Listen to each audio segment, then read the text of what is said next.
So one of the biggest differentiators between amateurs and professionals is just one simple angle, and I'm about to share that with you, okay? If we can change this one angle at or near impact, slightly through that impact interval, it really transforms your ball striking, okay? So it's gonna sound odd. You've probably heard a little bit about parts that go along with this, but I don't think you've actually heard and seen this is actually the determinant on what makes all these other great things happen. You know, for instance, being able to stay down through the golf ball, right? Being able to maintain my spine angle as I turn through the golf ball. Even part of it is how much I'm able to turn through the golf ball, right? You guys can see this alignment stick through my belt here, right? This is kind of my pelvic angle, right? So as I get to my, say, my top of backswing, right? I mean, obviously at address, I bend over a little bit this way. You notice at my top of backswing, I've got some left pelvic tilt. Trail side's higher, lead side's lower. Transition, it goes back to level. Now here's the key thing, okay? If we can get your pelvis to tilt through the ball correctly, right? It's turning and tilting at the same time. But I found the most benefit with my students is to actually focus on the tilting part, right? That gets it to turn. We really are seeing some dramatic differences in how the club and arms come through the golf ball. What's typical is we see a lot of this coming down. So you notice how level my belt is to the ground, right? Through a lot of different reasons, whether it's some early extension, some over the top, some casting. We see the pelvis really kind of working in this fashion, which really it's a false hip turn, right? To really get into my lead side, you notice what I'm doing here with my left side here, right? How it's pushing around and back, and then you notice how low my right hip to the ground is. That's really where we want to be. And to be honest with you, it's a slight yoga move as we're coming through there. Thankfully, we're only there for a millisecond as we go to hit the golf ball, right? I've never seen anybody overdo it. You know, there's possibly been some tour pros, maybe Jason Day when he had some back issues. He might have had a little too much of it, but he did get to #1 in the world with that golf swing. So you could, but I definitely have never seen an amateur overdoing having too much of this pelvic tilt coming through the golf ball. This is where you get to just some of those great positions of Lee Trevino, Ben Hogan coming through. You really see this deep angled pelvic tilt. Here I'm losing more and more and more of it, and I'm starting to raise my spine angle up, raise my trail shoulder up. Now the path of the club is going to look very different. So the path of the club could be going this way. The path of the club also could be going this way, right? Too much of a rightward swing direction, too much of a leftward swing direction. But really a lot of it is going on. This pelvis is not cooperating and trained correctly in how to come through the golf ball. So what I like to have students do is just to slowly feel that at first.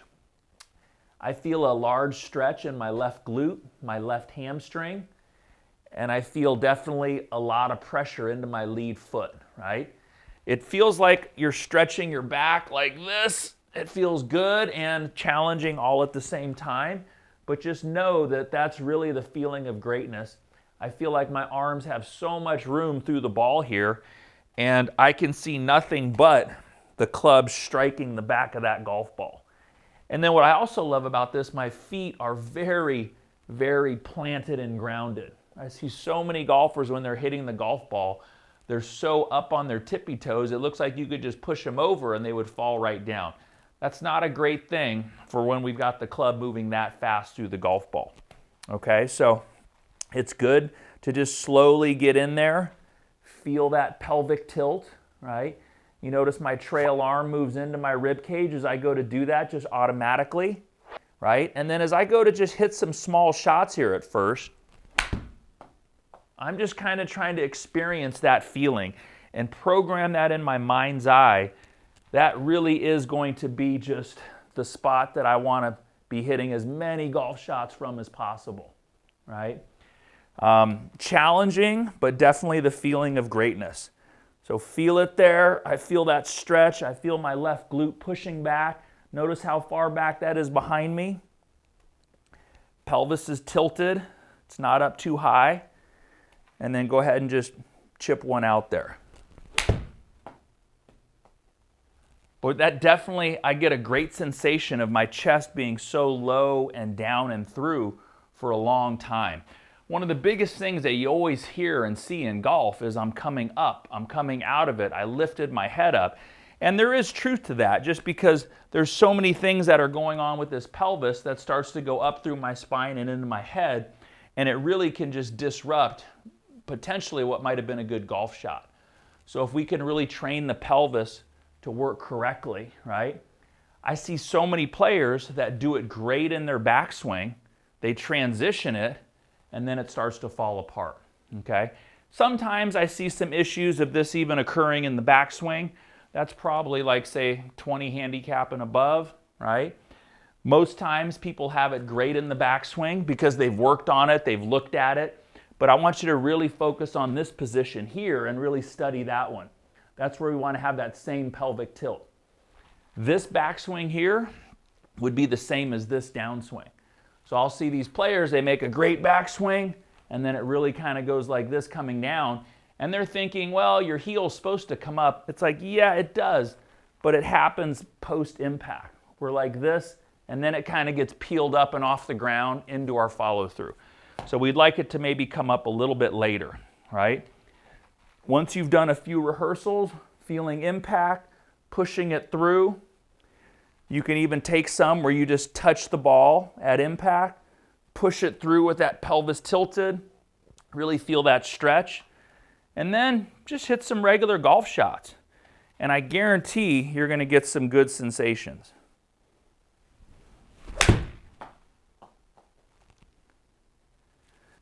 Hey, it's your coach Zach Allen here, and when it comes to the golf swing, I've seen and tried it all. But nothing is proven as effective as the concept I'm about to share with you now. It is the single most powerful piece of golfing advice I've ever come across. In fact, I would go so far as to call it a magic move. Since I don't have the time in this short video, I've put together a 3-part web class where I teach you exactly how to put it to use in your game. Nothing held back. I call it my Magic Move Training Series, and you can get the entire thing free of charge by clicking the link in the description below. You won't find these videos anywhere else, so go ahead, click the link right now, and I'll send you the first session right away. Okay, let's go ahead and get back to that lesson. So, that's kind of the anchoring point that we want to have in the downswing. Anchoring as far as that really kind of presets some of my impact conditions. Most people always think about trail side bend as they come down. Not that that's not a bad thing, but what really opens up the door for you to have a lot of trail side, or for me, right side bend, is to have that pelvic tilt. Players that are like this, and then they're trying to get the club to come in, you can see how it's just not going to happen very naturally. So if we can get this to cooperate and be backing down, now I've got all the room in the world to have that trail side bend to keep my right elbow in, and to really have some room to extend my arms through the golf shot.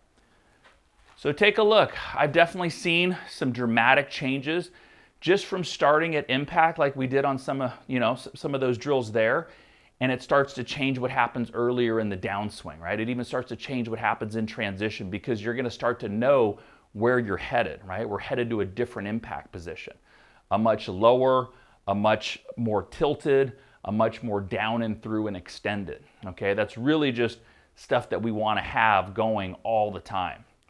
So let me know, there's a lot of great players that you'll see some of those characteristics in.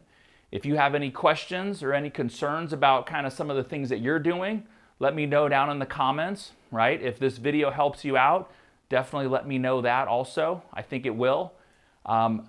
If you have some other concerns about staying down through the shot, I've got another video here that's going to deal with some of those very same issues. So check that one out too. But go out there and practice something that's fairly simple like this. It can't hurt at all. It's one of those tips that it'll only help you get better. Till next time, have a great one. We'll see you around.